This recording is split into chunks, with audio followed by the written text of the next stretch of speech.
Hello, bachcho. Let's read out the question first. So basically, question, assertion and reason दो statement पर based है. हम start करते हैं assertion से. So assertion में statement first में बोल रहा है, no diffraction is produced in sound waves near a very small opening. कि हमें डिफ्रैक्शन पैटर्न प्रोड्यूस होता हुआ नहीं मिलता है जब कभी हम साउंड वेव्स को ले जाते हैं near to the very small opening. उसका रीजन बता रहा है स्टेटमेंट सेकंड में कि for diffraction to take place the aperture of opening should be the same order as the wavelength of the waves.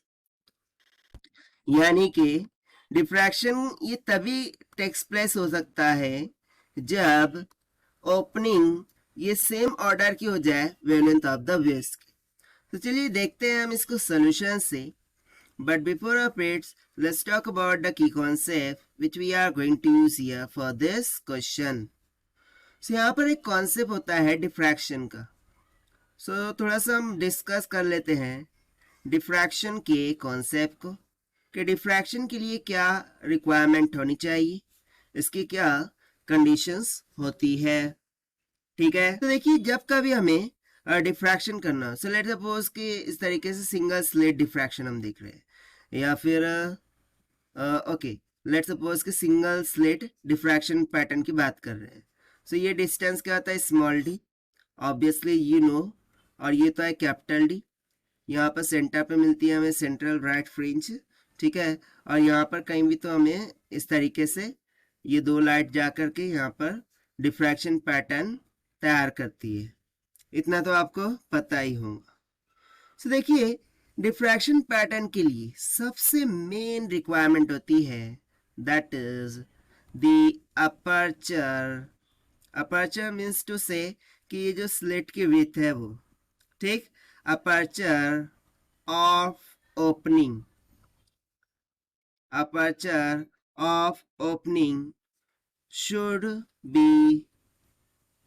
should be same order of wavelength, order of wavelength of wave. अब इसका meaning क्या है. सो देखिए ये जो भी opening है slit की, ठीक है, सो इसका जो अपर्चर की ओपनिंग की वैल्यू होंगी वो वेवलेंथ ऑफ लाइट के सेम ऑर्डर में होनी चाहिए, तभी हमें डिफ्रैक्शन पैटर्न देखने को मिलता है. राइट, इतना क्लियर है.